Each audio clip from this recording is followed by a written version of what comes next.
What up, guys? My name is Kong, and today I'm gonna be talking about the Call of the Wild. It's about Buck, his journey, and sort of including I forgot the main guy, Harrison Ford's character. I'm sorry, I forgot. But really, this movie is really about focusing on this dog's journey, Buck. Uh, from basically it's about Buck's journey. I'm just gonna leave it at that. That is the premises of the movie. So what did I like about this movie? I like that you get to see people that live in the Yukon, the weather, the dog sledding during the early, I would say 1800 or about 1800 or early 1900, when the prior before the telegram was invented. And there was dog sledding to deliver mails. That was kind of interesting to see because I obviously born in a modern time. I wasn't born in the early 1800 or 1900, so I don't know the experience or don't know what's really going on. How did they deliver mail? So that was interesting to see how they. How I think there's actually 2, 4, 6 dog and then one lead dog, and the lead dog in this movie was a wolf, or I would say a domesticated or a trained wolf, and then Bugs is he's part of the I guess the mail carrier, and there's a lot of infighting between the wolf and the bug and that sort of thing. And so okay, that's what I like about the movie is to get to see how mail is delivered. I like the idea of the black wolf that Buck kept seeing, that kind of lead him to I want to say to what he need to be, and then his relationship with our main Harrison Ford's characters. Buck is you get to see that Buck is a really intelligent dog. He understands what's going on. He understands what's happening, and I like that.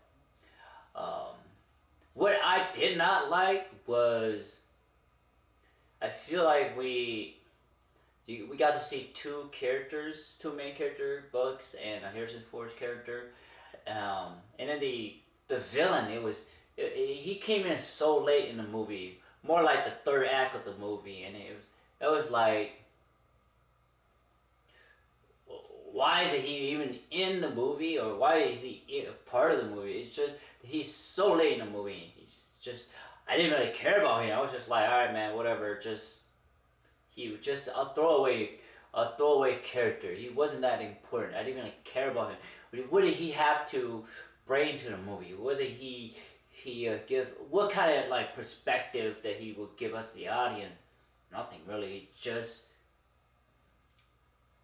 there, So I guess the elephant in the room, it would be Buck himself. As you can tell, he is not actual. To my eye, he's not a real dog, because you can tell that you could tell that it's not real. It's not a real dog. The color, the fur on the dog doesn't look real. Doesn't look on. I mean, it is pretty close to real, but it doesn't look natural. It doesn't look and feel real, if you know what I'm saying.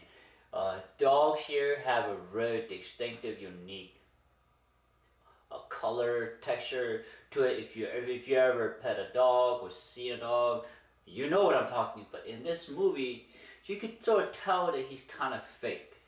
You can kind of tell that he's sort of not part of the scene. He's put in after all the shots been happened and all the actors are talking. Then he's been put in. So that's the only thing I didn't quite like about the movie. I wish they would have used an actual dog, a real live dog, a real intelligent dog. So that's the only thing I didn't really like.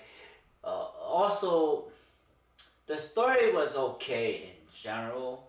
It didn't feel impactful. It didn't feel like Doctor Dolittle with Robert Downey Jr. It didn't feel like these animals that have personality. They have some level of intelligence. They have suffering. They have the condition. You know, the suffering conditions. You don't quite see here. You do see a little bit, but it doesn't quite. Not the story itself is not quite as great as you think. Probably the book is better, but the movie isn't that great. So, what was the rating I give this movie? I give it a 4 out of 10. It's not a great movie. To me, it's like watch. It's like if there's no other movie on, and you want to watch a movie, and this is the only thing that's on, then you watch this movie. It's not a great movie. There's lack of character development, lack of villain, a lack of catharsis, a lack of an emotional ride, lack of a roller coaster ride. It doesn't have any of that. It's just kind of flat. That's it. You know, flat. It doesn't really do a movie good, or it doesn't give us the audience an enjoyment or watching a movie. So 4 out of 10, not a great movie. Don't go watch it. Alright guys, please like, thumbs up, share, subscribe, and browse my YouTube channel. I have a lot of content on there for you guys. Thank you guys. Bye bye.